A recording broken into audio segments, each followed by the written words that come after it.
My name is Cyndi Hoffman. I'm the facilities planning liaison, if you will, for the Henry Madden Library. My official title now is Project Coordinator for Interiors and Group 2.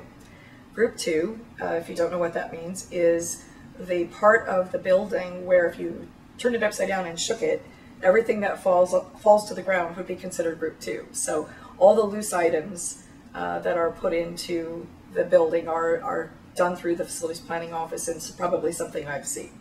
The theme of the library started out as really one of direction and trying to help people orient themselves to the space. So of course, we had the south building that was going to remain and the north building, which was the new part. And in realizing how to navigate around the space, we came up with the idea that possibly there should be colors to help you find the zones and so on around the space. And the architectural firm that was involved with the building at the time suggested the Indian medicine wheel as a way of orienting north, south, east, and west, and also assigning colors to the various quadrants. And intriguing as it was, we thought possibly we should go get some orientation as to whether that was really true or not true, or what colors were really authentic, and so forth. And in keeping with that, we also realized that in the Peace Garden, which is just adjacent to the library, there were a lot of activists and different people who were recognized, and we had not, to that point, recognized Native Americans who had, of course, been very, very instrumental and prominent in the San Joaquin Valley and responsible for a lot of the culture that's here today. So it was a wonderful idea, and we had a professor on campus who suggested we drive out and see the people at Table Mountain, because they would have a historian who could help us validate some of the direction we were taking. So we all went out and met with people, and they said, I'm sorry to offend you if I am, but the medicine wheel you're referencing is actually Indians from New York and not Indians from California. And at that point, we asked if they would be willing to assist us with kind of bringing some authentic Indian culture or Native American ideas into the building. And the serendipitous part of that was there was a woman who was the last Native American speaker of this particular tribe, and a tribal elder who had grown up on, at that time, what was Fresno State property. Fresno State at one time, as you know, was at the Fresno Normal School, and it was located more downtown. And at that particular time, this woman used to use the Fresno State bookmobile that used to bring books to her, and she lived in an area very close to or on the Fresno State campus. So there was this whole serendipitous revelation about this woman's story, and immediately the campus thought, well, we should tell this woman's story. What a great idea, and we could bring that to life in the building. And then the more we got to know the Table Mountain Rancheria people, the more they were intrigued, I think, with what we were trying to do. And they asked us if we would be willing to share with them some of the ideas of where we could take this if we had a more significant amount of funding, what we could do as part of our base plan, and then some of the things that we might be able to do if they came on board with a donation, which they ultimately did. And ultimately they were responsible for a number of the very interesting and fun themed pieces in the building. For example, in the building, the concept of a basket came up. And so the native garden outside the library is populated with plants that they actually helped us source.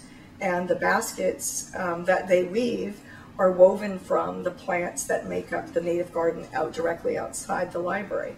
So your library theme experience will start even out in the garden space. Then as you walk into the building, there is an entryway where we literally took a basket that was out at Table Mountain and took photographs of it from the top. And basically we took the geometry of it and then made that into the circular pattern that you see not only on the floor in the entryway, but again extending into the outside of the library itself. So that was another one of the Table Mountain elements that was brought in as part of their donation.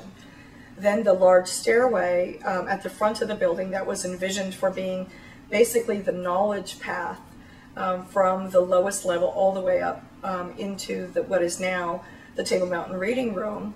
the culmination of everything that the Table Mountain influence was is, of course, housed in that reading space and their story and so forth. But the walkway and the process that you go through to gain knowledge is symbolized by walking up the stairway, as is the way they pass on their symbolatry and basket weaving tradition. Most designers use a color board during development of a project to help keep things on track. And this one, you can see it's actually quite simple considering the library is very large. Here what you'll see, this is the entire carpet plan for the building, starting and going clockwise: basement, first floor, second floor, third, special rooms, and a fourth floor. And so you'll see that there we've emphasized basically all of the different colors of the carpet on one board. Here we've got some of the neutral material that was used for sound benefit in the music and media area, the local granites that were used in the entryway, as also out in rough hewn form outside. And by the way, in the entry, you'll notice the colors look a little bit different. Some of the stone is polished and some of the stone is raw, and it looks quite different whether it's thermal or polished, but it is just these two granites. Here's the neutral paint color palette, and over here is the fashionable San Joaquin Valley color palette that I referred to, where of course we get the floor by floor color assignments. And you'll notice on every floor there is a back wall in the north building that's emphasized using one of these colors, and then the signage program and wayfinding also works off of this color plan. Glass that we've used throughout the building, this glass you'll see in the main entryway, where we didn't really want to create a fishbowl.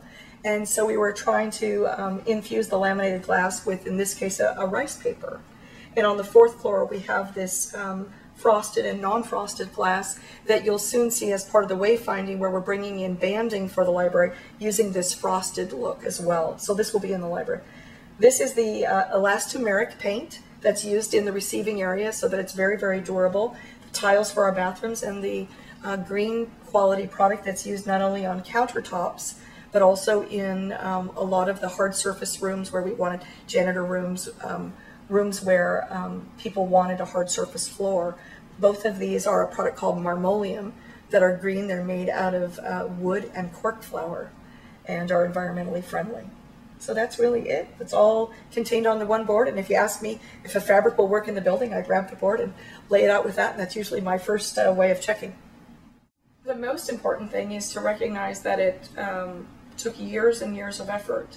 And over time, you know, things change and so on and so forth. But we always kept an eye toward how the students would use the space and our perception of how that might change over time. So we paid a lot of attention to flexibility and how things could morph and change and still remain current and applicable.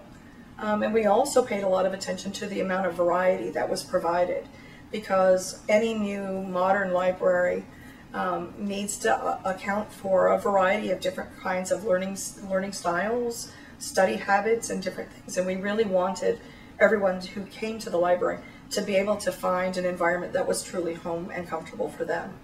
And when I say that, I also mean not only comfortable in terms of taste and style, but also in terms of what your particular mode of study is at the time. If you come to buy a cup of coffee and visit with your friends, there should be a place where you can sit and have a conversation. If you wanted to work on a collaborative project, you might want to use one of the group study rooms where you could meet and collaborate and have an opportunity to talk and spread out your work. Other times you might be studying for finals and need to just head down and study quietly, and so there's some quiet areas in the library as well. I would encourage all the students to take a little time to look for some of their favorite places and give us some feedback. We'd like to know what we're doing right, how we could do better in the future. Thank you.